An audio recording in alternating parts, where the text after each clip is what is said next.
प्रिय विद्यार्थियों, मैं दिनेश मीना, सह-आचार्य, राजकीय कला महाविद्यालय चिमनपुरा, भूगोल विषय के बीए पाठ प्रथम के प्रथम प्रश्न पत्र के अंतर्गत आज हम बहते हुए जल के कार्य एवं उसके द्वारा उत्पन्न विभिन्न प्रकार की स्थलाकृतियों का अध्ययन करेंगे।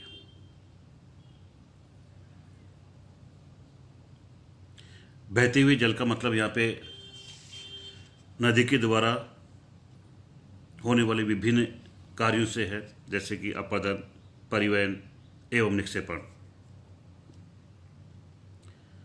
सामान्य रूप से अपक्षय के द्वारा निर्मित जो चूर्ण होता है या बनाया हुआ जो चूर्ण होता है, उसको नदियाँ अपने साथ में पानी के साथ घोलकर, पानी के साथ मिलाकर एक स्थान से दूसरे स्थान की ओर परिवहित करती है तथा उसका निक्षेपण करती हैं। इस रूप से देखा जाए तो नदी के तीन महत्वपूर्ण कार्य होते हैं। अपरदन, जिसमें कि नदियाँ विभिन्न प्रकार के चट्टानी क्षेत्रों में या जिन मार्गों से उनका उद्भव होता है, उन क्षेत्रों में नदी विभिन्न क्रियाओं के माध्यम से अपरदन का कार्य करती है। अपरदन के कार्य के साथ साथ नदी विभिन्न प्रकार के स्रोतों से मिलने वाले अवसाद को अपने साथ विभिन्न तरीकों से उसका परिवहन करती है। परिवहन निर्भर इस बात पे करता है कि नदी में पानी की मात्रा कितनी है, नदी का ढाल कैसा है, नदी का पानी किस वेग से बह रहा है। इन सब बातों का प्रभाव नदी के परिवहन पर पड़ता है। इसी प्रकार जो नदी का अंतिम कार्य होता है वो होता है निक्षेपण, अर्थात डिपोजिशन, जिसमें नदी अपने द्वारा बहाकर लाए गए विभिन्न प्रकार के अवसाद, जिसमें विशालकाय पत्थर से लेकर सूक्ष्म रेत के जो कण होते हैं या बालुका के जो कण होते हैं, वो सभी नदी के पानी की गति एवं नदी का जब फैलाव होता है, पानी का वेग कम हो जाता है, तो विभिन्न स्वरूपों में सबसे पहले बहुत भारी पत्थर या बहुत भारी अवसाद, उसके बाद निरंतर क्रमशः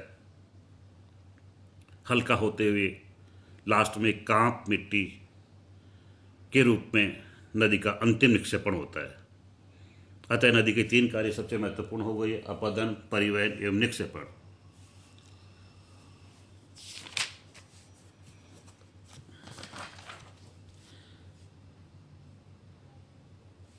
नदी के अपरदन के विभिन्न रूप होते हैं, जैसे कि घोलीकरण क्रिया या पानी अपने साथ विभिन्न क्रियाओं से, रासायनिक क्रियाओं के माध्यम से या और किसी रूप में विभिन्न प्रकार के अवसाद को अपने साथ घोलकर मूल चट्टान को कमजोर कर देते हैं। दूसरा प्रमुख कारण है अपघर्षण। नदी के साथ कंकड़, पत्थर आदि भी नदी के भार के रूप में चलते हैं। इन पदार्थों के संपर्क में आने वाली चट्टानों के घर्षण तथा टूट फूट की क्रिया को अपघर्षण की क्रिया कहते हैं। अपघर्षण की मात्रा तथा रूप नदी के बोझ के पदार्थों के गुणों पर आधारित होता है। इनमें से गोलाश्म, कंकड़, पत्थर के टुकड़े सर्वाधिक महत्वपूर्ण होते हैं। इन पदार्थों को छेदन यंत्र अर्थात ड्रिलिंग टूल्स भी कहा जाता है, जो ड्रिल मशीन की तरह कार्य करते हैं, जो नदी की घाटी में लंबवत तथा क्षैतिज कटाव करते हैं। इस तरह की क्रिया को अपघर्षण कहते हैं।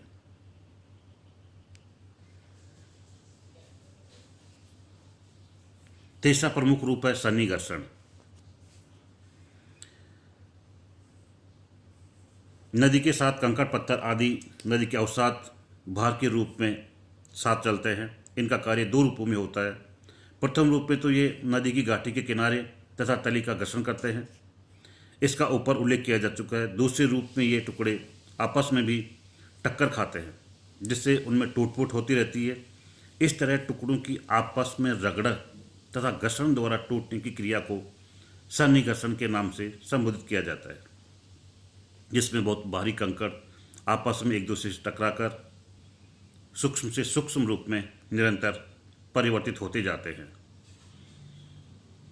वो निर्भर इस बात पे करता है कि नदी के पानी का वेग कितना है, नदी में अवसाद की मात्रा कितनी है, और नदी में जो बहा के लाए गए हैं वो मूल चट्टानें किस स्वरूप से बनी हुई हैं, उनकी संरचना किस प्रकार की है, ये सब इस पर निर्भर करता है। चौथा जो कारक है वो है जल गति क्रिया, हाइड्रोलिक एक्शन। इस क्रिया द्वारा अपतन में केवल जल का ही सहयोग होता है, अन्य साधनों का नहीं।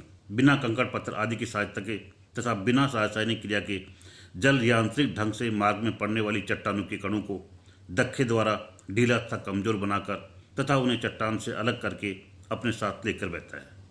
इस क्रिया को जल का वेग अधिक महत्वपूर्ण होता है, अर्थात बिना किसी अपर्दन या बिना किसी अन्य कार्य के अलावा पानी अपने आप में एक घर्षण का कार्य करता है। नदी के विभिन्न भागों के अनुसार अपरदन को 4 वर्गों में विभाजित किया जा सकता है: पार्श्व अपरदन, लंबवत अपरदन, शीर्ष अपरदन, मुख अपरदन। नदी का दूसरा जो प्रमुख कार्य है वो है नदी का परिवहन कार्य। परिवहन अर्थात ट्रांसपोर्ट।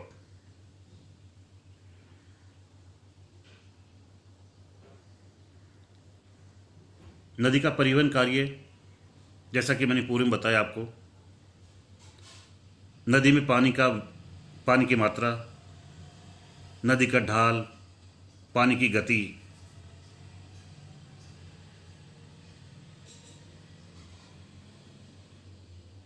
नदी का बहाव क्षेत्र, इन सब बातों का प्रभाव नदी के परिवहन कार्य पर पड़ता है। नदी परिवहन किस रूप में करती है, इस कार्य को हम निम्न प्रकार से विभाजित कर सकते हैं। जैसे कि कर्षण के द्वारा या लुढ़क कर। जब चट्टानों के बड़े बड़े टुकड़े लुढ़कते हुए चलते हैं तो इस क्रिया को कर्षण कहते हैं।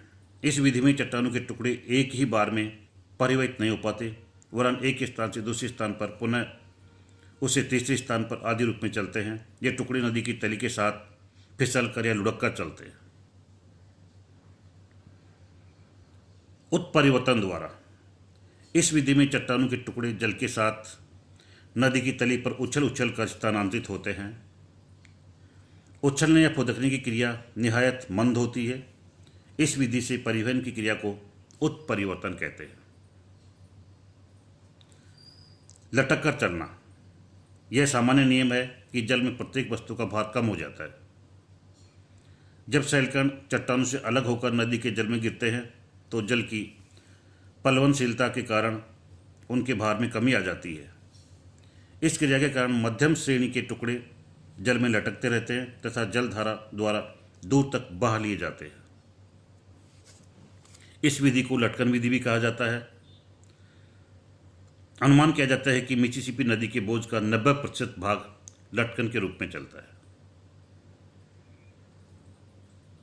चौथी क्रिया है घुलकर। चट्टानों के घुलनशील पदार्थ जल के साथ घुलकर मिलकर आसानी से बह जाते हैं तथा जल के साथ अदृश्य रूप में बहते हुए चलते हैं।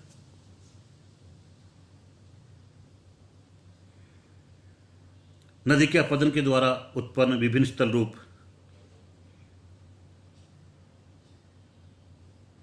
नदी घाटी का विकास। नदी घाटी का गहरा होना। अंग्रेजी वर्णमाला के विअक्षर के समान नदी की प्रारंभिक अवस्था में वी आकार की घाटी का निर्माण होता है, जिसमें नदी अपना तलिका अपदन अधिक करती है, घाटी को गहरा करती है तथा नदी का पार्श्विक अपदन कम मात्रा में होता है। ढाल तीव्र होता है, पानी का वेग बहुत तीव्र होता है। नदी जब अपनी घाटी को और गहरा करती है तो वी आकार से घाटी का आकार गार्ज तथा कैनियन के रूप में परिवर्तित हो जाता है। घाटी का चौड़ा होना, कालांतर में नदी अपनी तल को काटने के बजाय ढाल कम होने पर नदी अपने पार्श्वों का अपरदन करना प्रारंभ कर देती है, जिससे नदी की घाटी के चौड़े होने की प्रक्रिया प्रारंभ हो जाती है। नदी विसर्प का निर्माण करती है, जल विभाजक का कटाव होता है तथा वो किनारों की ओर खिसकना प्रारंभ कर देता है।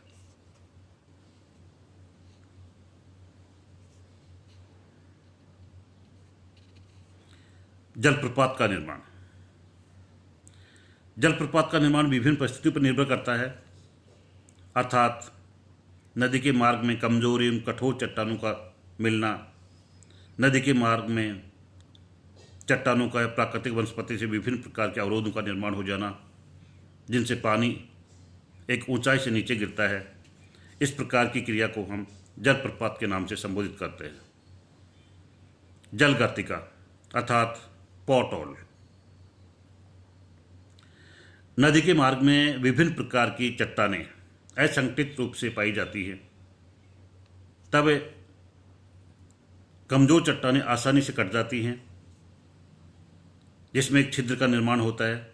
इस प्रकार नदी के मार्ग में, नदी के बेसिन में विभिन्न प्रकार के इस प्रकार की छिद्रनुमा आकृति को हम जलगर्तिका के नाम से संबोधित करते हैं। संरचनात्मक सोपान। इस प्रकार के सोपान या इस प्रकार के ढाल उन क्षेत्रों में मिलते हैं जहां पर नदी के मार्ग में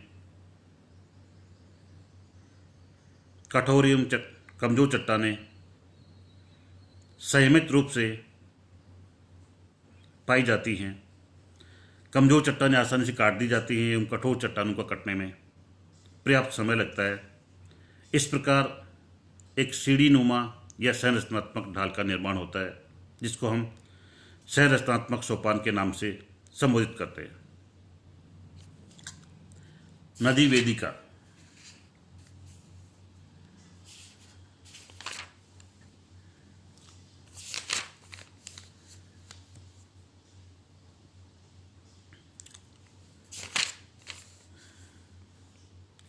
नदी घाटी के दोनों ओर सोपानाकार वेदिकाएं मिलती हैं, जो नदी की प्रारंभिक बाढ़ मैदान के अवशिष्ट चिन्ह होती हैं। कभी कभी नदियों की घाटियों में इन वेदिकाओं का क्रम सीढ़ीनुमा होता है तथा एक के बाद एक वेदिकाएं नीचे की ओर उतरती चली जाती हैं। नदी वेदिकाएं एक रूप में नदी के नवोन्मेष या पुनर्यौवन की परिचायक होती है।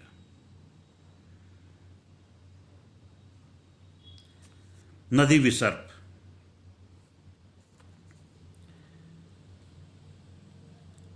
नदी में जब ढाल का वेग कम हो जाता है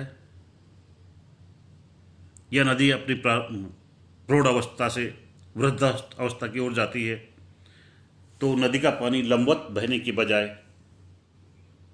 एक विसर्पाकार आकृति में उसका परिवहन प्रारंभ हो जाता है, जिसमें विभिन्न प्रकार के तटबंधों का निर्माण होता है। पानी का वेग कम हो जाता है, पानी के परिवहन की शक्ति कम हो जाती है, पानी के अपरदन की शक्ति कम हो जाती है। अतः इस प्रकार के सर्पनुमा आकृति में जब नदी के पानी का प्रवाह होता है, तो नदियाँ विभिन्न प्रकार के विसर्पों का निर्माण करती हैं, जैसे कि एशिया में माइनर की मियांडर नदी इस तरह के बड़े बड़े मोड़ों से होकर प्रवाहित होती है। क्वेस्टा या सूकर।